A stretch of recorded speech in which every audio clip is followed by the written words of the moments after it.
Little rough there. I think it's just a dirty pipe. What's going on, guys? Commander-in-Chief GI Mary Jane here, coming to you from the Mobile Command Unit, aka Studio in a Van. I like it.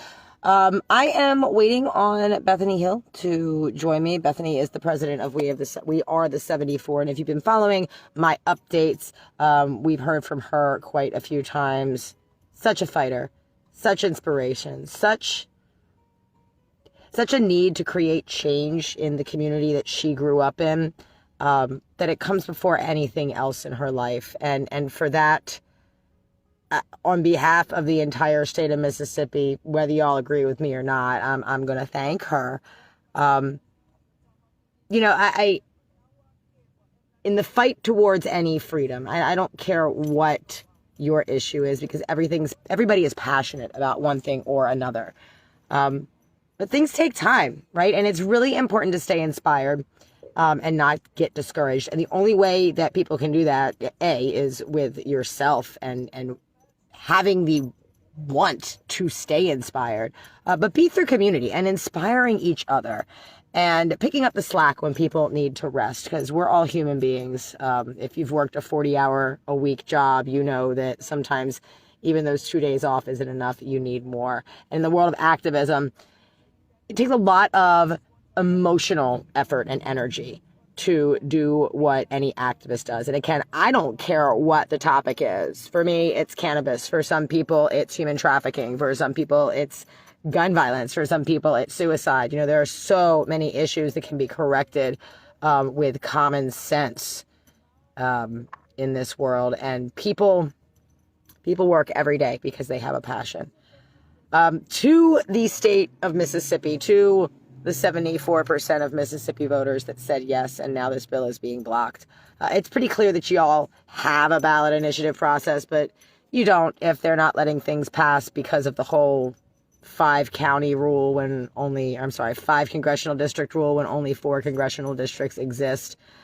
They've kind of got you to stalemate, and that, I don't, y'all know I say truths. Right? I try to do it as compassionately as I can every single time, but sometimes you just got to say it as it is. And I don't know if there's going to be any action for you guys in the immediate Mississippi, but that doesn't mean that you should give up.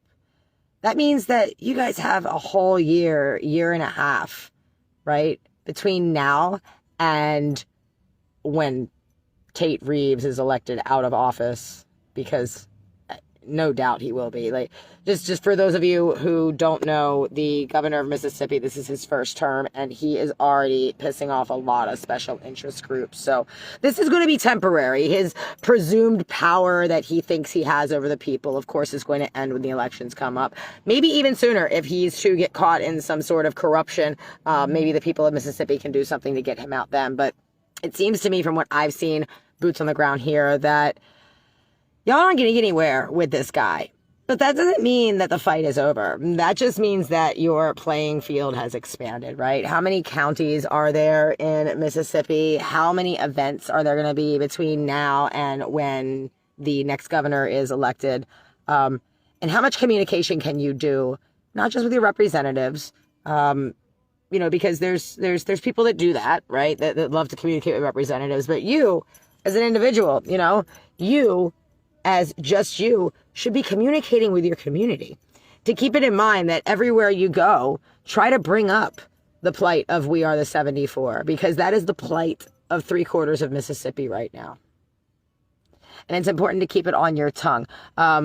Is that going to change anything, in the immediate for Mississippi? I don't think so. But big change, never came overnight, right? It took a lot. Years, generations before Rosa Parks said the one word that rocked the nation, no. I wonder if that was exactly what, just no. So much happened before Rosa, and none of that would have happened. Rosa wouldn't be able to do what she had done and had that confidence. Society wouldn't have been ready for that change if the generations of activists before hadn't done their thing. So, Mississippi, what I am saying to you is keep fighting. I'm waiting for Bethany Hill right now. We're going to go out. Now, there's a funeral happening across the street from the governor's mansion.